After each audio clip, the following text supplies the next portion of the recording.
Sneakers and Cleats, the podcast. Welcome back to the Sneakers and Cleats podcast. It's July 1st, also known as Bobby Bonilla Day. Yes. Episode 114. Happy Bobby Bonilla Day to everybody. Remember to download, rate, review, subscribe. It's a 5-star rating. Tell friends, tell enemy. Chuck McTinnick, Don Harris alongside. Bobby Bonilla Day, my favorite day of the year because it just means that it's another day to just relish in how stupid the Mets are. I know it's a great day for Bob, for Cyber Bob, because it was the biggest engagement tweet of my Twitter career, and it made you very happy. Well, it was about 5 years ago. Remind me of the. I tweeted something about Bobby Bonilla Day, and I think it was before it was kind of referred to that, and I said a reminder, and I explained it, and some guy in New York picked it up, and then it exploded. Right. Yeah, and Cyber Bob was so proud of me. For people who don't know, I still am. Bobby Bonilla Day is basically back in the early 2000s. Bobby Bonilla was a player. He got signed by the Mets, and he deferred most of his salary to get $1.35 million every July 1st until like 2035 or something like that. Like 30 years. And the Wilpons, who owned the Mets at that point, only did that because all of their money was tied up in the Ponzi scheme. With Bernie Madoff, and they lost $500 million or something like that. So they couldn't pay him outright. So they were like, "Why don't we defer your salary?" And now it's on Cohen or whatever his name is, the owner of the Mets now, the really rich owner. Now it's on him to pay Bobby Bonilla $1.35 million every July 1st. But you know what? I saw somebody say that it was actually a good deal for the Wilpons because with the interest that they saved on the money that they didn't pay him up front, that basically they make money on the interest.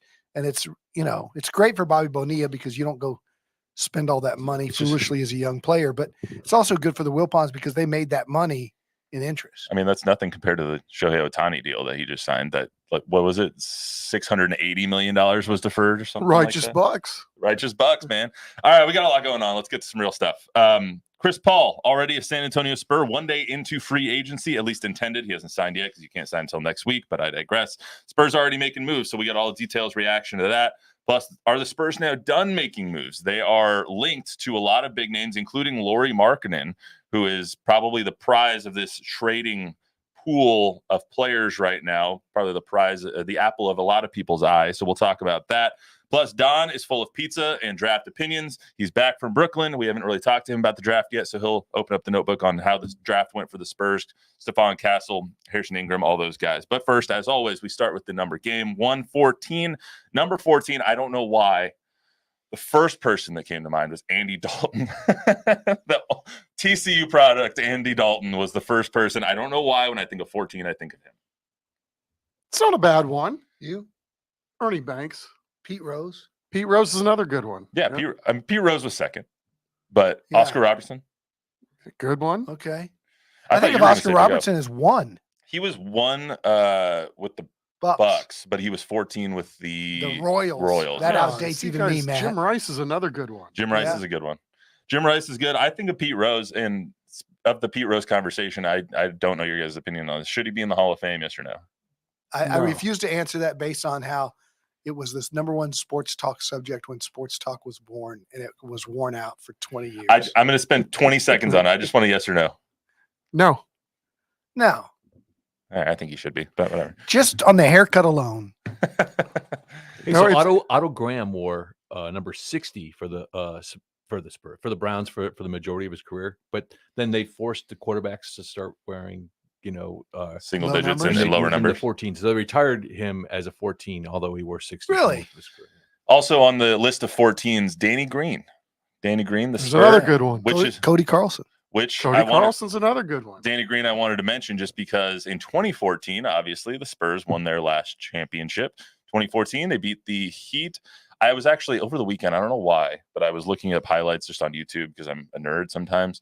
And I don't know why I wanted to see it, but I wanted to see that the second that the Heat knew that they had lost that series, and it was the second that Manu Ginobili jammed over Chris Bosh. That was when everybody knew that the series was over, the game was over, the year was over. Like everyone knew that the Heat had lost that game as soon as Manu dunked over Chris Bosh in that moment. Game So 5. Game 5 in Miami. No, it was here. Mhm. You're right. Also in 2014, the Seahawks defeated the Broncos 43-8. We'll just pass right over that. The Giants defeated the Royals 4-3. Madison Bumgarner was the MVP, and the Spurs beat the Heat. Kawhi Leonard, the MVP. That was the last championship, and now maybe the Spurs are on track to win another one. Yesterday, the Spurs signed 12-time All-Star Chris Paul to a 1-year, $11 million deal, the first of a lot of free agency dominoes that are going to fall.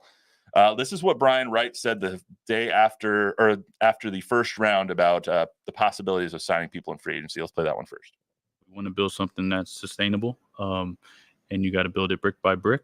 And, we hope to do that. But I think all the decisions that we made to this point have been under that premise. We know that we've got a great runway here. We've got some great young talent, and we look to build around them in the right way. Turns out that building around them the right way is signing a 12-time All-Star to a 1-year, $11 million deal. He's third all-time in assists. He's a 17.5 year. Over his career, he's averaged 17.5 career points per game. He is never won a championship, but everywhere he goes, he wins. So what do you guys think of the deal?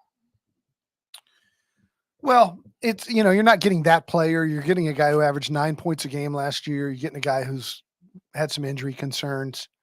But there's a couple of, this is so nuanced and so layered. You have to spend money, but to come up to the minimum salary apron, but you can't jeopardize what's coming next summer. So the 1-year deal makes sense for the Spurs. $11 million is nothing. It's a good move. I think it's a great move for the Spurs. I'm not sure how it benefits Chris Paul if you would think that he was going to go ring hunting. And so I'm interested to know what was said between him and Pop about his future after this season, and whether that involves coaching at some sort or being involved in an organization. He's a former Players Association president. I got a text from Alvin Gentry this morning who said, this is going to be so great for Wemby and Castle. He will teach them every intricacy about the angles of the pick and roll. He's the smartest player I ever coached. This is great for San Antonio. Alvin was with him in New Orleans? He was with him with the Clippers and in New And Orleans. the Clippers, that's right. right. He coached him 2 different times. He coached him. He was Doc's assistant when in LA for Lob City with the Clippers. Yeah. Yeah. And so that's what Chris is known as around the league. Pop loves him. They've been associated with USA Basketball. If he comes in here, I heard ESPN saying he's energized by this. He wanted to start again. Well, okay. He might. I think he might, but as long as he's cool with his role, as long as he's cool with the development of Wemby and Castle, and not a negative influence, but a positive influence, I think it could be hugely beneficial to the Spurs. And I'm sure that was discussed with him before they got him. Yeah, I mean, I had to take a couple notes on this because my mind's kind of all over the place on this too. Okay, right? He's 39. He gets a 1-year, $11 million deal reportedly by ESPN. So what does that tell you? Was he sought after? Maybe. That could be within the realm of possibility. Is he chasing that elusive NBA title? I mean, we have to hear from him. I mean, do the Spurs think that they really turned the corner the last 15, 20 games of the year last year and they're adding pieces at this point? I mean, I don't know. Like I said, there's a lot of stuff going through my mind.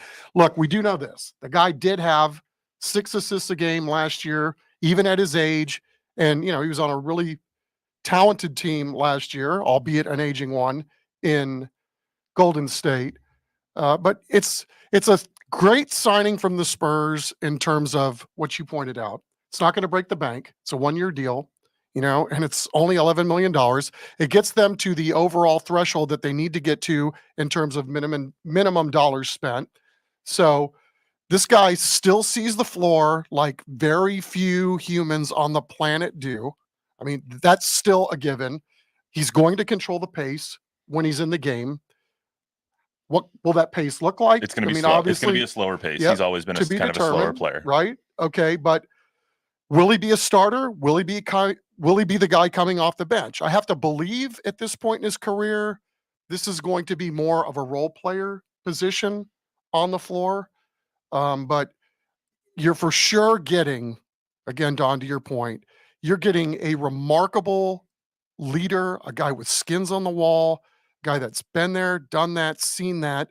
And I think ultimately this is where, Don touched on this too.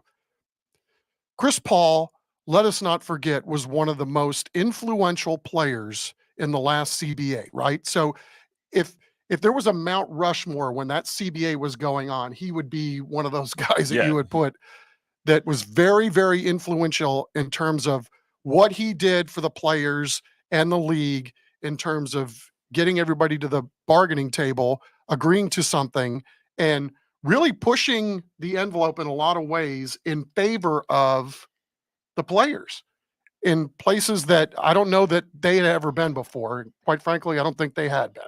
So, there's a lot of fascinating things about this signing. And I guess at some point you have to believe that. So Chris has done a remarkable job in the business world, in the entertainment world, all these different things while he's built a basketball resume. Why wouldn't coaching, with as much money as there is to be made at that post-career, isn't this the kind of guy you want coaching players in the NBA at 100%. Some point? I mean, so why not come here, even if it's for a year, to just see how they do things? You're going to learn what to do and what not to do, like you've done every step in every facet of your career, on and off the floor.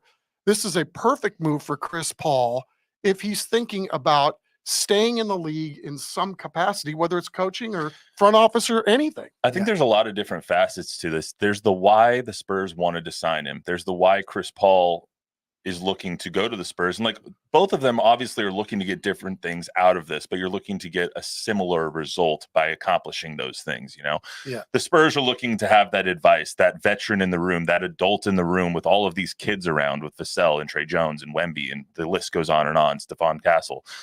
And then I think he will start, because whether he's an elite point guard right now or not, obviously he's not. They're not signing him for who he used to be. They're signing him for who he is now. He might start, but he's not going to get those starter minutes. He's not going to play 36 minutes a game. He might play 28, 24, something like that. Trey Jones comes in and plays the other 24, 20. Stephon Castle comes in and does that.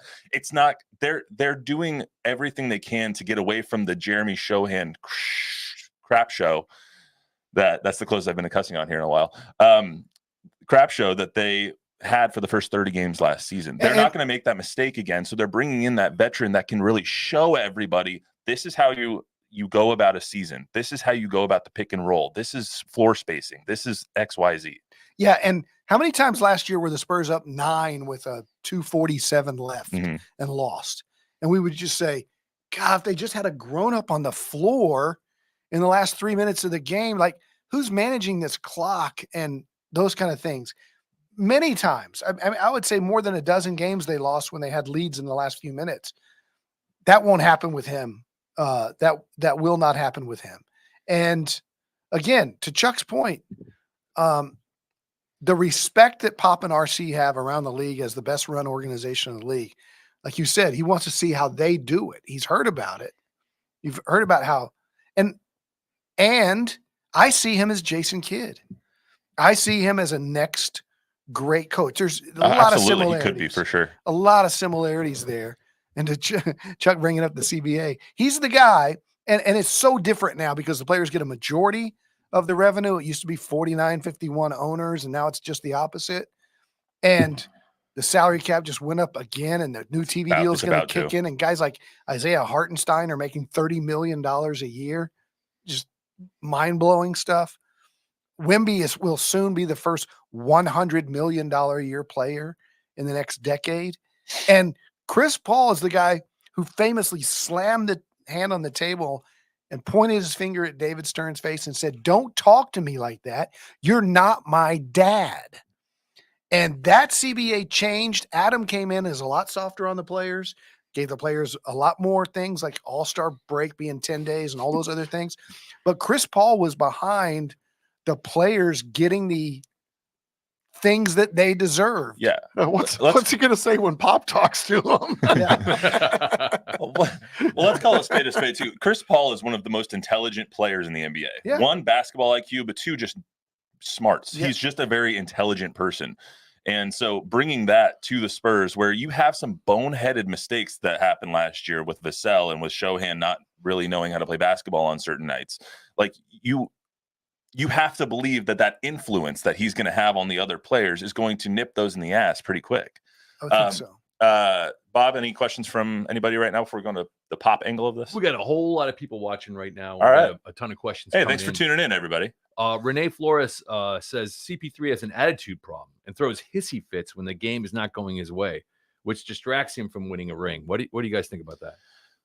He's had it on the floor a couple times. He's one of the most competitive people you ever meet, and he does not like to lose, and that has been in his past. Look, I'm not saying he's perfect by any means. He didn't get along with Blake Griffin, but you can't. You look at 20 years of growth, right, and where he is now, and after playing with Steph and Clay and those guys, he already was willing to take a step back once. He's taking another step back. He's smart enough to know this is the end of his career. I do not think he's going to be the Houston or even the Chris Suns. Paul. Well, he was good in Phoenix. Well, I know, but that was 4 years ago. Like that's what I'm saying. Like it's not like he's deteriorated that much. However, MJ didn't get along with a lot of teammates either. There's a lot of people that don't get along with a lot of teammates, and they still go on and win a lot. And he's at a different place in his career. Like I get why he and Harden fought. There's an alpha question there. I don't think he's coming in here to be the alpha until I think Pops asked him and trusts him to be the mentor to Wemby and Stephon Castle and this next group of kids. And I think he'll do well at it. I've always liked that about his game. I like the guy that's a pest on the floor and a little bit of a pain in the you know what. Yeah. I mean, and I'm sure it's curbed over time, but having said that, this is the kind of guy that always is. If he's on your team, you love him, and if he's on the opposition, then so much the better. Bob? Spurs fan says Spurs will finally not miss an opportunity to pass to Wemby or get over themselves if they have the thought of not passing on purpose because they feel they had the tough shot instead of the dunk. How the best thing about this is that he was the point god during Lob City. Like we're gonna have plenty of lobs to Wemby now with Chris Paul on the floor. He knows how to throw a damn ball, that's for sure. So. Yeah. Hey, another one. Fabian Flores says, "Are we still possibly going to make other moves?" For sure. Yeah, we're going to get to that here in a little bit. There's going to be there's a lot more rumors circling around right now. I want to get to what Coach Pop said real quick. When the Warriors visited Frost Bank, played the Spurs on March 11th, Coach Pop was asked after the game about Chris Paul. This is what he had to say. He's one of the all-time, best competitors ever in the league. He's a great leader, great competitor. It's always fun to see him. He's up there, one of the best. I think it's extremely telling what Pop's role in this was because immediately as soon as this got reported, I think it was Chris Haynes that said that Pop helped seal this deal and Pop sold him on the culture, sold him on what they were trying to do. I think that's extremely telling that one, Pop is playing that role of trying to get Chris Paul here, but two, it shows you for all the Spurs fans out there that are kind of hitting the panic button, like, what is our plan? Where's our plan? It shows you that they have one and they're not going about this just willy-nilly. It's a very methodical, strategic plan to build a winner, create a pipeline of talent for this team and and win over a long period of time. I think that the thing that's come out in the last year or so is this impatience by Spurs fans because we've been so spoiled. We got David Robinson and Sean Elliott in the same year. Terry Cummings, those guys joined up and they went from 20 wins to 60 wins overnight. And then the only other really rough season they had in 96, they get Tim Duncan, but that was because David and those guys, Sean and those guys were banged up. So they go from 20 wins to 60 wins overnight. This is the first time that Spurs fans have ever had to go through the valley for this long a period of time. They're one of the most successful franchises in all of pro sports. They've been in the playoffs more over the last 50 years than any franchise in professional sports. So now we're going on year 5 or so of this wilderness. And so there's this impatience, but if you look, and I've said this a million times and it's hard, I guess, because Wemby's 20, but the plan is ages 24 to 34 have a chance to win them all because nobody wins at 20. I was watching that Giannis documentary this weekend, and Giannis won in year 7. And you go back and look at his body from age 18 to where he was when he was ready to win. LeBron was the same way. Michael Jordan was the same way. David Robinson was the same way until he got Tim, got some help. It takes time. Wemby is so special that we want to go, yeah, let's go now. Let's go get all these guys now.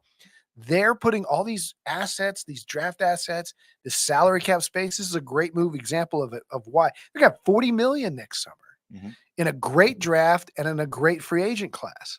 So it's just, they're going to get there. Chuck, what do you think about the conversation in the talk of Pop and Paul? Well, I don't know. I mean, what I found fascinating about yesterday was we actually got Chris Paul's phone number. So we called in, right? That's true. It's funny. And he answered. And he was very pleasant, I will say. He said, after I told him who I was, he said, hey, he goes, give me a second. I got to unlock the doors for my camp. And then he hung up. And then he was on NBA TV not that long afterwards. So, Chris, if you're watching, we still have an open invitation. You can call the podcast. You can it's call 210, blah, blah, blah, blah, blah, blah, blah. So I'm interested to hear. You went on NBA TV and gave sound? Yeah, I think so. Wow. I want to also get to this. Less than a month ago, Paul was on the Pat McAfee show, and they asked him, who do you like playing with? Who do you want to play with? Who do you like in the league right now? And of course, there was a certain name that came up. This is what he had to say. Who do you like? Who do I like? Yeah. I like a lot of the guys in the league. How about Wemby? That's just different. Oh man, Wemby is different. Wemby is the guy that after the game in the locker room, we all was talking about playing against him because we literally all had to change the way we shot a little bit. Yeah, because there's highlights of like Steph Curry driving into the lane, having a wide open shot and being like, nah. It wasn't just Steph. It was half the league. It was legit a 45-second clip of like 10 you saw that, right? Yes. So my favorite shot, obviously, is when I snake back to the right and I shoot a fadeaway, right? And I got a picture of Wemby trying to block my shot. Man, I shot the ball so high, I didn't make it because I usually don't have to shoot it that high. You know what I mean? But I think he's going to be so successful too because he's very competitive and he's likable, right? And he loves the game, and you don't see guys that size moving the way he moves. They've been preparing him in his body. He's been doing like foot and ankle. Y'all seen that? You seen how flexible and all that They've stuff? been doing it since he's like 12 years old, I guess. Man. They knew something. He's taking notice. He knows what or he's they got. planning his future. Yeah, he knows what they got. That was literally that was June 6th. And less than a month later, he's signing to go to the Spurs. So I just wanted to play that. One last thing on the Chris Paul thing before we get to some other stuff. I put this on Twitter last night because I feel like it illustrates a really good point about the impact that Chris has when he goes to places. When Chris Paul got drafted by the Hornets, it was then the New Orleans Hornets in 05-06. First year he was there, they went from 18 to 38 wins. When he went to the Clippers in 11-12, they went from 32 wins to 40 wins in his first year to 56 wins in his second year. When he went to the Rockets, they went from 55 wins to 65 wins. When he went to the Suns, they went from 34 wins to 51 wins. And then when he went to the Warriors, I didn't put this on the tweet because I ran out of characters, but everyone's roasting me because I didn't put the Warriors down. When he went to the Warriors, they improved by 2 wins, but they get better when he gets there. Obviously, he's not that elite player he was. That is unquestioned, but he still impacts winning. And I feel like if you look at it as an $11 million player, $11 million elite player in his past that can help out the young guys, as a Spurs fan, you'll be very satisfied with this because he impacts winning in that way. Well said. Agreed. Let's get to some other stuff here. The Spurs, what are they going to do elsewhere in free agency? So there's a whole lot of stuff that has been rumored to go down. The biggest one, and by the way, breaking news, Klay Thompson just signed to the Mavericks for 3 years, $50 million. So we're not going to get into that today because we're not going to have enough time, but that happened. Are we going to expect something bigger? They've said, we're going to be aggressive. We're going to pick our spots, kind of all that stuff we heard from Brian Wright earlier. Do you guys think that this was the big move or that there's other big moves planned for this year? This is a 1 year. For this year, though. No, they've got another. Yeah, I don't know if they're going to be as big. I don't know if it's going to be one big one or 2 small ones, but they're still going to have, I don't know, $20 million. I think the Lauri Markkanen thing is interesting based on his upcoming free agency next year, and they might can get him next year in free agency without having to give up players. They're talking about the trade market this year because Utah wants to get something in return, that it would take maybe Keldon and Jeremy and a pick. Is that price too high to pay? Are the Spurs willing to give him the extension next year at what he's going to require? Or are they saving that for Devin Booker or someone else? Only the Spurs know. Yeah, I really am intrigued by the Markkanen thing too. I am too. I would like to see them make a move that makes sense, that you're doing something that is in your long-term interest. And, I don't know that they would be able to retain Markkanen, but they certainly have the cap space in order to do so, I would think. So, it's something like that. I think that if I'm a Spurs fan, I would like to see something of that ilk, that we go into an off season, we're coming off back-to-back 20-win seasons. If it were to stop here, and I'm with Don, I don't think it stops here, but you have one draft pick in the first round that you keep, and you sign Chris Paul to a 1-year deal. This doesn't speak to anything that's going to benefit you long-term. Now, it's possible that this is the plan all along, that maybe this is another a stopgap year till you can start really doing some wheeling and dealing next year when you've got, believably at this point, more talent going to be infused into the draft next year. And then, what free agency looks like a year from now as opposed to what it looks like this year. So again, to Don's point, only the Spurs now. For me, sorry, Go ahead. I think if you get Markkanen in a trade right now and he doesn't sign the long-term extension, then you risk giving up Keldon, Jeremy, and a pick for nothing. You'd have to set that in stone beforehand. Right, beforehand. So what I'm we're saying, going to trade for you, but this is your extension. Yeah. So is he the guy that you want to commit that max to? If he is, then do it now. Why not? But if he's not, then it'll be a smaller piece this year, and they'll go after the free agent that they're targeting next summer. Another person that they had been linked to is Nicholas Batum. He just signed with the Clippers. He's he's gone. Yeah. Obviously, that's like a smaller move. That's like a little bit less than a Chris Paul type move. But let me ask you guys this: would you give up Jeremy? Yes. Keldon and a number 1 or 2? I would, as long as it's not the Atlanta picks, because the Atlanta picks could be the number 1 pick in the draft. You're taking words right out of my mouth. That's what I was just about to say. It's so crazy how the entire Spurs future hinges on these Atlanta picks that they got in the DeJounte trade, because now those could very well be the first pick this year in 2025, the first pick in 26, and the first pick in 27. You could easily have one of those years be the first pick in the draft, because they have a pick swap in 26 and they have both picks unprotected in 25 and 27. Yeah. So if you're giving up your pick, if the Spurs are going to be like, you know what, we'll give you our pick, but we're not giving you Atlanta's pick. Don't give Atlanta's then pick up. I get that.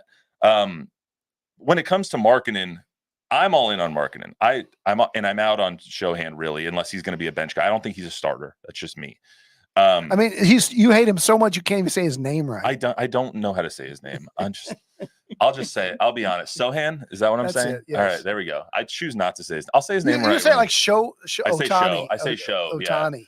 Yeah. Well, I mean, it's spelled Sochan, so I want to say Sochan, but at least I'm not doing that. You can. Anyway, I'm all in on Markkanen because I think he's that stretch 4 that everyone wants. He's a double-double machine. He has really come into his own under Will Hardy, who is obviously a former Spurs assistant. He knows how Pop likes his players. Like, I could just see that being the 1-2 punch, the Markkanen Wemby guys who are completely interchangeable at that 4 role at that point, because you have such similar body types, such similar games. Obviously, Wemby is far and away better than Markkanen is. I'm not comparing the two in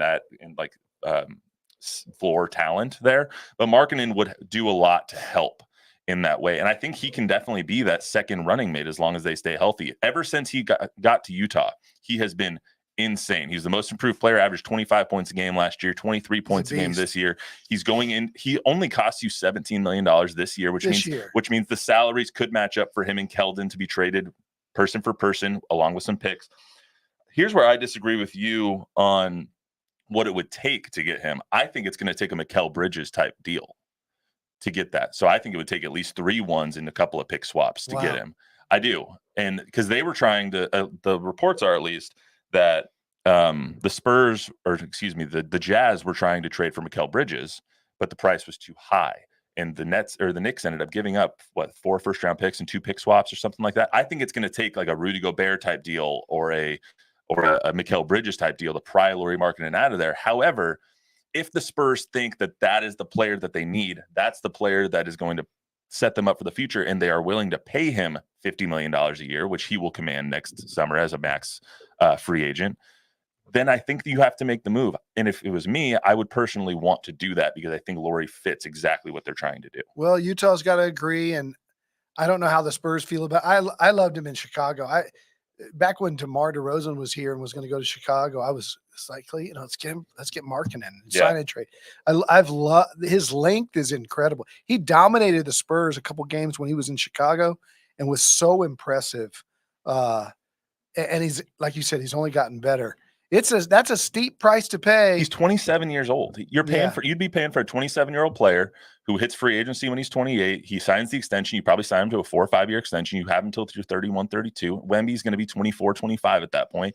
You let him go and you replace him with someone else. It just seems like that timeline matches up really well. Yeah. That's just me. But let's also get to Castle being a Spur before we get out of here. Obviously, we're going a little long. We're not doing an episode on Thursday, by the way. For anybody who's listening, we will not have a new episode on Thursday. Chuck's in the hot dog eating contest. Ooh. I mean, someone's got to replace Joey Chestnut, right? I just can rest assured I will not be putting that nonsense on TV. Well, especially without Joey Chestnut there. I got to keep my consecutive years streak alive of not putting that stuff on TV. All right, Don, real quick, tell us about New York, what you heard, what you saw, what you thought of Castle, what you thought of Harrison Ingram. Kind of go take us through kind of your thoughts and the process of the draft, because obviously we haven't gotten to talk to you since you went. Well, I mean, I think that's who we all thought they were going to take if he was on the board. I think there was a little bit of fear that Atlanta might take Castle number 1. I've heard from a lot of people that think he was the best player in the draft, not just on the board at number 4. Really nice kid, really smart kid, loves to be coached hard, played for Hurley, very smart to play in that offensive system, was a McDonald's All-American and the first to commit to UConn. Just an incredible potential. I think Kobe's body, not that kind of shooter, but it could be.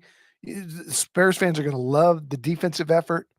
The one thing that I heard, though, which is a little interesting, is that there's some in the league who believed that the Spurs flip-flopped it, and that had they taken Salon at number 4, that they would have gotten Castle at 8. I don't think he would have stayed on the board till 8, but they really wanted Salon. And when he wasn't there at 8, that's when they traded that pick to Minnesota. So we could have come out of this, according to some, they could have come out of this draft with both. But I think they're doing cartwheels if they've got this guy in the program. And I think they think he has the kind of potential that they had when they drafted Kawhi. He's already better than Kawhi was on day 1. Now he has to develop into that player, but as far as taking a raw kid into the gym, he's better than Kawhi was when they picked Kawhi 15. He was introduced on Saturday officially at the Spurs facility. This is a little bit of what he had to say. I feel like, I'm a perfect fit here, just being able to, display my playmaking ability, create shots for myself, for my teammates, just being at UConn, becoming a better screener, becoming a better cutter, just really, balancing my, all around game. So, just being on the court, trying to do, everything that I can, rebound, push. Like I said, showing my playmaking ability, using my defense as an advantage for our team. So really just trying to do whatever I can on the court to help us win. If nothing else, in year 1, he's going to come in and he's going to play rabid defense. They need more guys like this, right? That is going to put his nose to the grindstone and just go get people.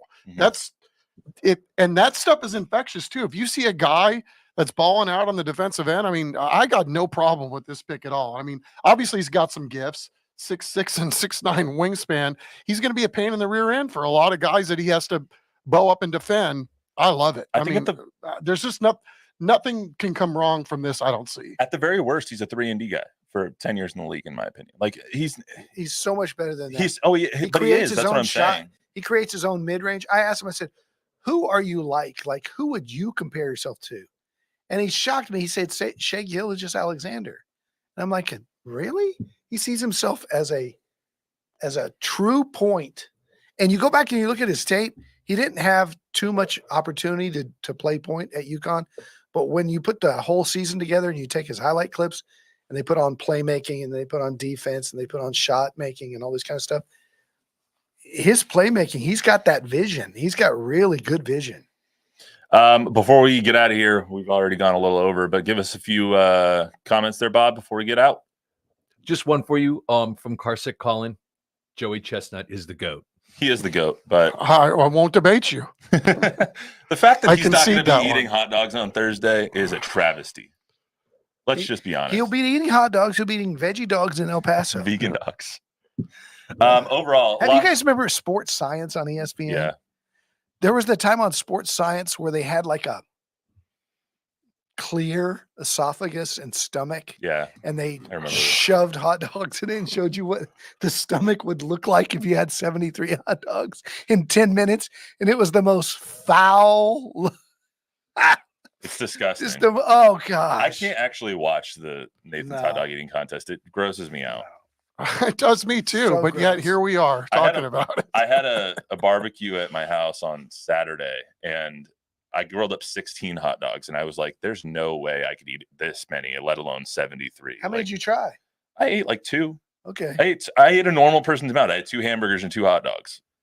I don't know if that's normal. That's a big person. I'm a large person, but you know, your stomach gives you that signal that you're full. You just got to work your way through that. The only time I do that is when I go to Cane's. No pain, no gain, Bob. Cane's is the only thing I gorge myself on because I love Cane's sauce so much. But anyway, it's been an entertaining free agency period already, and it's literally just started. So we'll have plenty to talk about next Monday. We will not be having a podcast on Thursday. Happy 4th of July to everybody. Be safe out there with the fireworks. Absolutely. Please nobody come back like Jason Pierre-Paul, like one hand, 3 fingers. Like don't come back like that. We want to see everybody's limbs attached on Monday. Thank you everyone for tuning in. Obviously big moves being made by the Spurs. Exciting time seeing how they're going to build this team. That's all we got for you today on Sneakers and Cleats podcast. Remember to download, rate, review, subscribe, give us a 5-star rating, tell a friend, tell an enemy. We will be back on Monday with some more from Don and Chuck and I. Until then, everyone have a good holiday weekend.